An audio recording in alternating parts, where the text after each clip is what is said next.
Dan satu poin Bapak Ibu yang Allah muliakan, bicara dulu tentang kajian tidak mesti dikriteriakan seperti ahlul hadis. Karena kalau guru harus punya kualifikasi seperti ahlul hadis, demi Allah nggak ada satupun orang yang layak jadi guru nanti. Penting. Semua usul yang ada dalam agama Islam, baik bicara akidah, ibadah maupun akhlak, semuanya penting. Nanti sub pembahasan dari ibadah adalah fikih. Nanti kita kenal dengan nama fikih ibadah. Jadi akidah, ibadah, dan akhlak itu Islam, akidah, ibadah, dan akhlak. Maka tiga-tiganya penting, tidak bisa kemudian dianggap sebelah mata. Nah, sub dari pembahasan ibadah adalah fikih. Saya sampaikan dulu Bapak Ibu yang Allah muliakan, ini sedang dan akan itu harus dipahami. Kalau saya tanya, praktek sholat kita tadi, kalau saya tanya ini satu-satu, kita sudah sampai pada level paham belum? Misal, kenapa takbirnya sejajar dengan bahu? Atau kenapa takbirnya sejajar dengan telinga? Dasarnya pemahaman atau kebiasaan? Harusnya berdasarkan apa yang sudah kita amalkan, harus berdasarkan paham. Yang telah, yang sedang kita amalkan, paham. Yang akan kita amalkan, misalkan Bapak Ibu yang Allah muliakan, mohon maaf nih, di sini ada yang poligami. Berarti harus paham dulu, harus paham tentang apa itu poligami. Jadi paham itu setelah, sedang, dan akan, termasuk kehidupan. Fa'asyara biusbu'ini, kata para sahabat, kata Ibnu Hujr, fa'asyara biusbu'ini, Nabi berisyarat dengan telunjuknya, yuharrikuha yad'u biha, dan Nabi menggerak-gerakan telunjuknya selama beliau berdoa. Sejak ketemu hadis itu, Bapak Ibu Allah muliakan, saya kalau tasyahud pasti menggerak-gerakan telunjuk, karena ada hadis itu. Itu apa yang saya lakukan berdasarkan pemahaman. Sampai Bapak Ibu Allah muliakan, karena saya belum paham apa yang orang yang lakukan. Saya belum paham apa yang orang yang lakukan. Saya punya persepsi bahwa kalau orang tidak menggerak-gerakan telunjuk berarti salatnya salah, karena belum paham. Sampai suatu saat Pak, saya salat di Masjid Agung Cianjur. Ya karena saya menggerak-gerakan telunjuk, ya salat kata orang satu kan tekan. Ya saya satu tekan. Ketika saya sedang salat, samping saya mungkin bukan dari versi sih. Selesai salat saya ditegur, Pak. Ente salat bener. Curug di otak-otak ke dan sholat. Itu sudah orang saya. Karena saya merasa saya benar, Pak, saya jawab. Bapak nu salah, Pak. Nah, kapan tinggal di curug kami kan Bapak bukan curug sorangan. Tinggal di curug sorangan. Dan paham ya? Saya translate. Saya jawab, Pak, Bapak yang salah. Kenapa Bapak ngeliatin telunjuk saya? Lah kan Bapak juga punya telunjuk sendiri. Kenapa kalian telunjuk sendiri aja, Pak? Saya jawab, gengsi Pak, ini ego nih.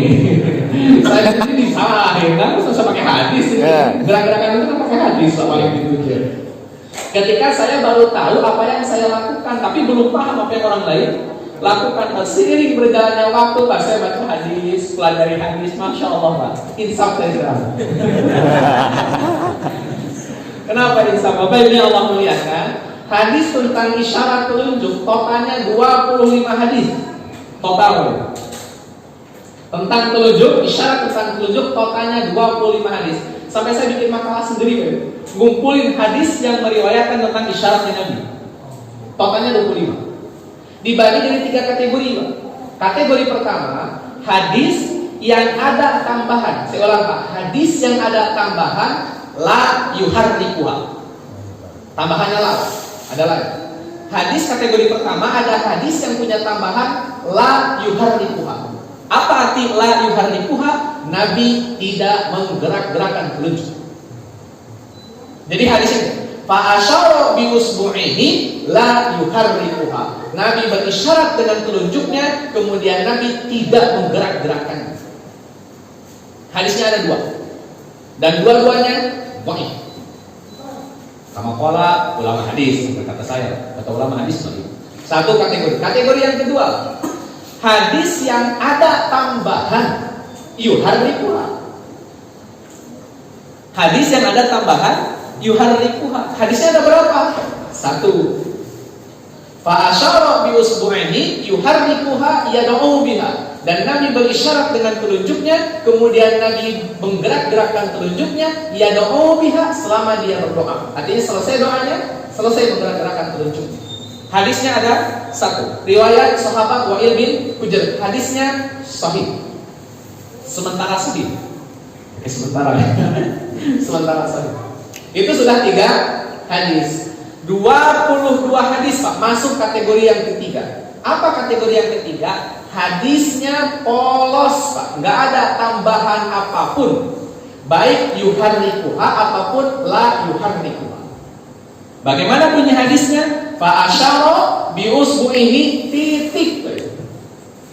Totalnya ada 22 hadis. Hadisnya ada 22.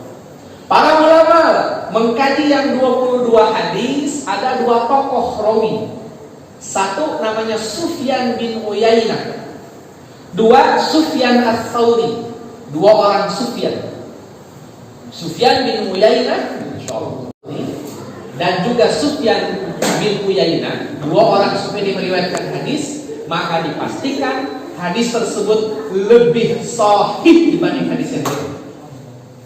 Kalau ada rawi yang di situ ada rawinya Sufyan bin Uyainah dan Sufyan Ats-Tsauri, maka hadis tersebut dikategorikan hadis paling sahih di antara hadis-hadis yang diriwayatkan oleh selain 2 orang ini.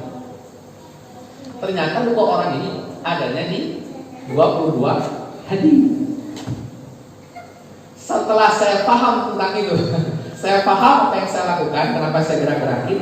Kemudian saya paham apa yang orang lain lakukan. Ternyata orang lain tidak menggerak-gerakan hadis bukan tanpa alasan, tapi pakai dalil. Apa dalilnya? 22 hadis, dan 22 hadis itu tidak ada penjelasan menggerak-gerakan telunjuk, hanya fa asyara bi usbu'ihi titik.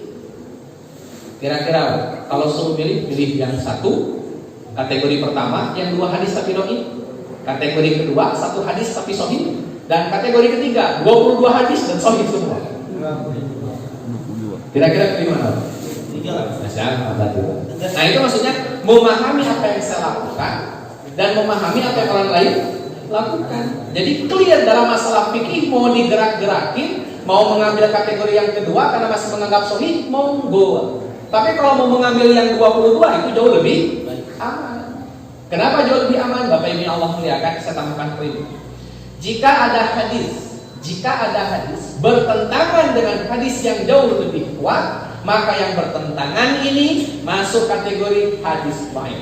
Apa istilahnya? Syadz. Apa hadis syadz? Hadis yang bertentangan dengan hadis yang jauh lebih sahih. Maka jadi syadz, dhaif itu hadisnya. Berarti yang menggerak-gerakan telunjuk karena bertentangan dengan 22 hadis yang dipastikan sahih, maka hadis yang menggerak-gerakan telunjuk syadz menurut satu riwayat. Paham apa yang saya lakukan? Saya harus paham apa yang orang lain lakukan. Kalau dua-duanya dipahami Pak, saya paham apa yang saya lakukan, saya paham apa yang orang lakukan. Ketika orang bertanya, saya jelasin semuanya. Bapak tinggal milih yang mana. Yang salah adalah ketika isyarat dengan 5 telunjuk. Waduh, dengan 5 jari itu harus salah. Kalau masih pakai telunjuk masih benar itu. Mau digerak-gerakan mau tidak terserah. Karena masing-masing punya referensi. Saya pribadi dulu menggerak-gerakan, sekarang tidak. Itu kan pilihan saya. Nah kalau fikihnya dijelaskan demikian, saya rasa tidak akan muncul pertentangan. Perbedaan sah. Yang dilarang dalam agama bukan perbedaan. Saya perlu catat ini, Bapak Ibu Allah muliakan, yang dilarang dalam agama bukan perbedaannya, tetapi perpecahannya. Saya tegaskan, yang dilarang dalam agama kita bukan perbedaannya, tapi perpecahannya. Saya tanya Pak, kalau tidak berbeda, kira-kira bisa muncul perpecahan tidak? Tidak berbeda nih. Kira-kira muncul perpecahan? Tidak berbeda. Artinya satu komunitas sama semua, warga tanah abang, nggak ada yang beda. Kira-kira muncul perpecahan? Ini faktanya benar nggak ada? Bisa. Mau sama, mau beda, peluang perpecahan ada. Jadi jangan sampai diidentikan kalau beda